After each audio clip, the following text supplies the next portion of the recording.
এই মুহূৰ্তত খুব গুৰুত্বপূৰ্ণ খবৰ গুৱাহাটী মহানগৰীত হোটেলত কুখ্যাত ডকাইতে বাহৰ পাতি কেইবাটাও ডকাইতি কাণ্ডৰ পৰিকল্পনা কৰিছিল ডাঙৰ ঘটনা হিজুবাৰী হোটেল ৰয়েল ইনৰ পৰা 10টাকৈ ডকাইতক গ্ৰেপ্তাৰ কৰা হৈছে বশিষ্ঠ আৰক্ষীৰ অভিযানতে গ্ৰেপ্তাৰ হৈছে এই ডকাইত গেং অফ 10 হোটেলত বাহৰ পাতি কেইবাটাও ডকাইতিৰ পৰিকল্পনা কৰিছিল ধৃত এই ডকাইত কেইটাই ধৃত 6টা ডকাইতৰ ঘৰ হৈছে বৰপেটাত ডকাইতৰ দলটোৰ পৰা বহুখিনি সামগ্ৰী পাইছে কেইবাটাও ডকাইতিৰ কাণ্ডৰ পৰিকল্পনা কৰিছিল ধৃত হৈছে বিপুল আলী ৰমজান আলী পিৰু আলী নাছিৰ আলী আসাদুৰ ৰহমান শহীদুল আলী ধৃত আন 6 ডকাইতৰ ঘৰ বৰপেটাত ডকাইতৰ এই দলটোৰ পৰা এয়াৰ পিষ্টল আৰু বহু আপত্তিজনক সামগ্ৰী জব্দ কৰিবলৈ সক্ষম হৈছে দুখন 4চকীয়া আৰু দুখন 2চকীয়া বাহনো জব্দ কৰিছে দুখনকৈ 4চকীয়া বাহন দুখনকৈ 2চকীয়া বাহন ব্যৱহাৰ কৰি বিভিন্ন ঠাইত ডকাইতি কাণ্ড সংঘটিত কৰিছিল 10 জনীয়া দল ডকাইতৰ গ্যাং অফ 10 ধৰা পৰিছে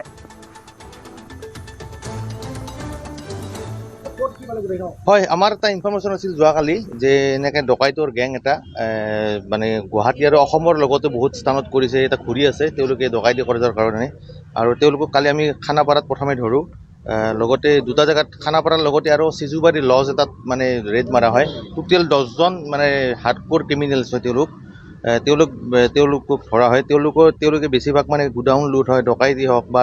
আমাৰ টাৱাৰ টেলিকমৰ যিবিলাক মূল্যৱান সামগ্ৰী আছে সেইবিলাক আৰু লগতে হাইজেকিং আদিত জড়িত আছে আৰু তেওঁলোকৰ পৰা আমি তেওঁলোকৰ নামকেইটা হ'ল ক্ৰমে বৰপেটা ভেল্লাৰ বিপুল আলী এলাইজ বড়ো ৰমজান আলী দুদুলা পিৰু আলী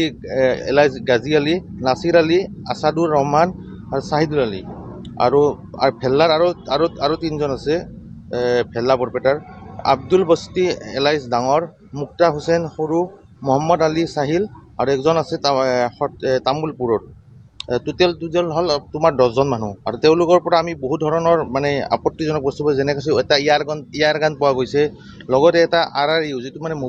টাৱাৰৰ মূল্যৱান সামগ্ৰী হয় ষ্টলেন সেইটো পোৱা গৈছে 4খন গাড়ী জব্দ কৰা হৈছে আৰু বহুতো টুলছ বহুতো মানে সামগ্ৰী যি ডকাইতি কাৰ্য আদি ব্যৱহৃত কৰে সেইবিলাক সামগ্ৰী বহু পৰিমাণৰ জব্দ কৰা হৈছে আৰু এই প্ৰাথমিক তদন্তত গম পাম যে ইহঁতে বহুত কেছত জড়িত আছে এনেকুৱা আৰু আমাৰ হৈতে সংযুক্ত হৈছে সাংবাদিক উৎপল হালৈ উৎপল 10 জনীয়া গ্যাং ধৰা পৰিছে গুৱাহাটীত থাকি হোটেলত বাহৰ পাতি এই ডকাইতি কাণ্ড পৰিকল্পনা কৰিছিল চাওক এক প্ৰকাৰ গুৱাহাটী মহানগৰবাসী সুৰক্ষিত হৈছে বা ৰক্ষা পৰিছে কাৰণ এই 10 যি ডকাইত আছে এই 10 ডকাইতৰ পৰিকল্পনা আছিল হয়তো ৰাজধানী চহৰ গুৱাহাটী মহানগৰীৰ ৰাষ্ট্ৰীয় ঘাইপথত থকা কোনো এটা গুদাম হাইজেক কৰা বা ৰাজপথেৰে যোৱা বাহন হাইজেক কৰা নহলে কোনো ঘৰৰ লোকৰ কথা টাৰ্গেট কৰাৰ বাবে তেখেতসকলে গুৱাহাটী মহানগৰীৰ দুটাকৈ স্থানত বাহৰ পাতিছিলে এটা দলে বাহৰ পাতিছিলে খানাপাৰাত আৰু আনটো দলে বাহৰ পাতিছিলে হাতীগাঁও হিজুবাৰী অঞ্চলত তেখেতসকলৰ 4খন বাহন বিশেষকৈ দুখন বাইক বাহন আছিলে সেই দুখন বাইক বাহনে তেখেতসকলে দিনৰ ভাগত ট্ৰেকিং কৰি ফুৰে আৰু এই যি আন দুখন 4চকীয়া বাহনে 4চকীয়া বাহনেৰে তেখেতসকলে নিশাৰ ভাগত এনেধৰণৰ কাম কাজখিনি কৰি ফুৰে এখন বাহন দেখুৱাইছে পালচাৰ বাহন আৰু আনখন যদি চোৱা যায় যে ইয়ামাহা FZ বাহন এই বাহন দুখনেৰে দিনৰ ভাগত ৰেকি কৰে এক প্ৰকাৰ বশিষ্ঠ আৰক্ষীৰ বৃহৎ সফলতা গুৱাহাটী মহানগৰবাসীক ৰক্ষা কৰিলে বুলি ক'ব পাৰি কেনে ধৰণৰ মিছনটো আছিলে গোটেই কথা জানিবৰ বাবে ভাৰপ্ৰাপ্ত বিষয়াগৰাকী আছে তেওঁৰ পৰা জানিব চেষ্টা কৰিম যে য'ত এয়াৰ গান পোৱা গৈছে লগতে বহু কেইবিধ ৰেঞ্জ পোৱা গৈছে কেনে ধৰণৰ আছিলে মিছনটো আমাৰ অপাৰেশ্যনটো আছিল যে এনেকৈ ডকাইতিৰ দল এটা গুৱাহাটীত বাহৰ পাতি আছে আৰু অলৰেডি সিহঁতে কিছুমান জেগাত কৰা বুলি আমি খবৰ পাইছিলোঁ আৰু তেওঁলোকক আমি এতিয়া যেটা ইনফৰমেশ্যন বিচাৰিছোঁ খানাপাৰা আৰু সিজুবাৰী হোটেলত আমি তেওঁলোক ৰেড কৰোঁ টোটেল 10জন হাৰ্ডক'ৰ ক্ৰিমিনেলছ হয় য'ত ডকাইতি হওক টাৱাৰৰ মূল্যৱান সামগ্ৰী চুৰি হওক বা গাড়ী হাইজেকিং হওক বা গুডাউন লুট হওক এইবিলাক অপৰাধৰ লগত তেওঁলোক জড়িত হয় তেওঁলোকৰ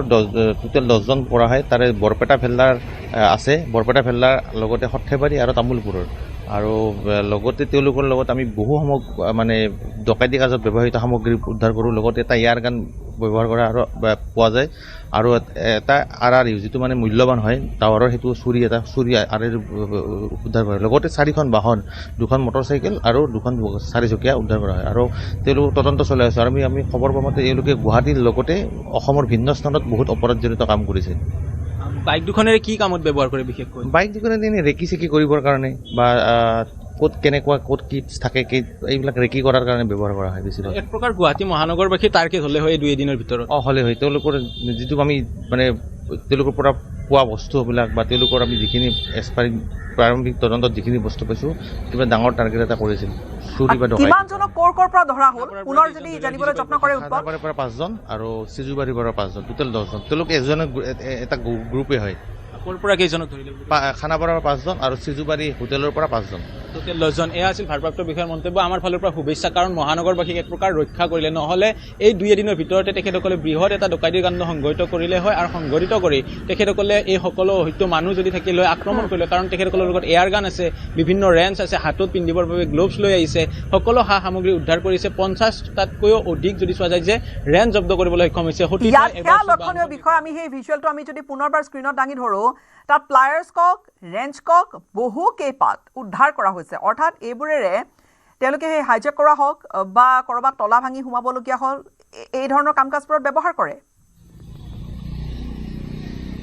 হয় চাওক, সেই কথাই উল্লেখ কৰিছোঁ যে দুটাকৈ দল, তেখেতসকলৰ 5জন বৰপেটাৰ পৰা আহিছে, দলটো সৰ্থেবাৰীৰ আছে আৰু তামোলপুৰৰ লোক জড়িত আছে। 5জনে বাহৰ পাতিছিলে খানাপাৰা। যদি ৰাষ্ট্ৰীয় ঘাইপথেৰে বাহন যায় তেতিয়াহ'লে বাহন হাইজেক কৰাৰ টাৰ্গেটত আছিলে, বা ৰাষ্ট্ৰীয় ঘাইপথৰ আশে পাশে থকা গুদাম ডকাইতিৰ এটা পৰিকল্পনা কৰিছিলে এটা দলে, আৰু আনটো দলে হাতীগাঁও সিজুবাৰীত বাহৰ পাতি যাৰ ঘৰত কোনো নাথাকে, হয়তো চোৰেই হওক বা ডকাইতেই হওক, কাৰণ আমি যদি ডকাইতৰ গেঙৰ কথা কওঁ তেতিয়াহ'লে জানো যে 4জনতকৈ এটা যেতিয়া লোক বেছি থাকে তাক ডকাইতি কাৰ্য বুলি ধৰা হয়। যদি 5জনতকৈ কম লোক থাকে তেতিয়া চোৰ বুলি ধৰা হয়। যিহেতু তেখেতসকলে দুটা গ্ৰুপতে 5জনকৈ আছিলে, অৰ্থাৎ তেখেতসকলক ডকাইত বুলি ক'ব পাৰি, বা পূৰ্বেও তেখেতসকলে ডকাইতি গোচৰত জড়িত আছিলে, গ্ৰেপ্তাৰ হৈছিলে, য'ত তেখেতসকলৰ লগত এয়াৰ গান পোৱা গৈছে, 4খন বাহন পোৱা গৈছে, 2খন দুচকীয়া বাহন। এই 2খন দুচকীয়া বাহনেৰে তেখেতসকলে দিনৰ ভাগত ট্ৰেকিং কৰি ফুৰে যে কোনটো গুদামত মিছন কৰিব পাৰি, কোনটো ঘৰত কোন নাই, সমগ্ৰ তথ্য তেখেতসকলে দিনৰ ভাগত সংগ্ৰহ কৰি এই 2খন বাহনৰ এখন বাহন যায় খানাপাৰালৈকে আৰু আনখন বাহন যায় সিজুবাৰীলৈকে। তেখেতসকলে পৃথকে গৈ ডাটাখিনি সংগ্ৰহ কৰি লয়, তথ্যখিনি সংগ্ৰহ কৰি লয়, কাৰ ঘৰত মিছন কৰিব, ক'ত কোন নাই, কোনটো গুদামত যাব, সকলো পৰিকল্পনা ৰচিয়ে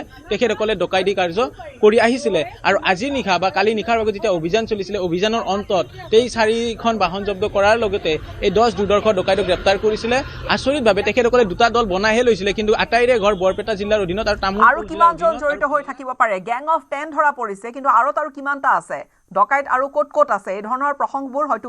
আৰক্ষীয়ে তদন্ত কৰি উলিয়াব। কিন্তু ডাঙৰ প্ৰসংগ যে কেনেকৈ গুৱাহাটী মহানগৰীত অলিয়ে গলিয়ে এতিয়া পিটপিটাই ফুৰিছে দিনৰ ভাগত এনেকুৱা গেং, আৰু নিশা হ'লে এই গোটেই ডকাইতি কাণ্ড কৰিবলৈ আৰম্ভ কৰে। চাওক, এই আৰম্ভিক কালি নিশাৰ ভাগত যিহেতু অভিযান চলাইছিলে, এতিয়া প্ৰাথমিক পৰ্যায়তে 10জন গ্ৰেপ্তাৰ কৰিছে। যিহেতু আজি ন্যায়ালয়কে নিয়াব, ন্যায়ালয়ৰ দ্বাৰস্থ হোৱাৰ লগে লগে তেখেতসকলক ৰিমাণ্ডত ল'ব, অৰ্থাৎ আৰক্ষীৰ জিম্মাত ল'ব। আৰক্ষীৰ যেতিয়া জিম্মাত আনিব তেতিয়া হয়তো আৰু সোধপোছ কৰিব, তেতিয়া আৰু কোন জড়িত আছে। কাৰণ বেক টু বেক যদি চোৱা উল্লেখ কৰিছে যে তেখেতসকলে 10জনীয়া দলৰ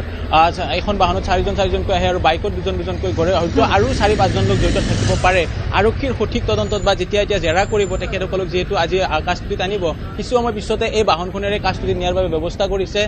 প্ৰথমতে মেডিকেল কৰাব নিবই বাছযোগে, আৰু মেডিকেল কৰাৰ পিছতে তেখেতসকলক ন্যায়ালয়লৈকে নিয়া হ'ব। এই মুহূৰ্তত আৰক্ষীৰ এটা বিশেষ দল আনিছে। এইটো দেখিছোঁ আমি 22 এপিবিয়ানৰ সদস্যসকল, এপিবিয়ান বিভিন্ন স্থানৰ পৰা অহা আৰক্ষীৰ এটা সজাতি দলে এই যি দুৰ্ধৰ্ষ ডকাইতৰ গেংটো আছে এই বাহনখনেৰে লৈ যাব, আৰু লৈ গৈ তেখেতসকলক প্ৰথমতে মেডিকেল কৰা হ'ব। তাৰে পিছতে যদি চোৱা যায় যে ন্যায়ালয়ৰ দ্বাৰস্থ হ'ব, আৰক্ষী জিম্মাত লোৱাৰ পিছতহে তেখেতসকলক পুনৰ যেতিয়া জেৰা কৰিব যে আৰু ক'ত কি অভিযান কৰিছিলে, সকলো তথ্য কাইলৈলৈকে বা আজি নিশাৰ ভাগত যেতিয়া তেখেতসকলক সোধপোছ কৰিব তেতিয়াই পোহৰলৈকে আহিব। কোনো ৰাজ্যৰ কোনো ডাঙৰ ডকাইতি কাণ্ডৰ সৈতে এইটো গেং জড়িত নেকি, বিশেষকৈ গুৱাহাটী মহানগৰীত? সেইবোৰ কথা হয়তো লাহে লাহে পোহৰলৈ আহিব। উৎপল, আমি পৰৱৰ্তী সময়ত পুনৰ সংযুক্ত হ'ম আপোনাৰ সৈতে। কিন্তু সফল অভিযান আৰক্ষীৰ 5-5কৈ 2টা স্থানৰ পৰা খানাপাৰাৰ পৰা সিজুবাৰীৰ পৰা ধৰিছে এই গেং অফ 10ৰ সদস্যকেইটাক। আটাইকেইটা ডকাইতি কাণ্ডৰ সৈতে জড়িত। দিনত ৰেকি কৰে, বিভিন্ন ঠাইলৈ যায়, চোৱা চিতা কৰি লয় যে ক'ত সোমাব পাৰি, নিশা ক'ত ডকাইতি কাণ্ড কৰিব পাৰি, আৰু তাৰ পিছত নিশা গাড়ী লৈ ওলায়।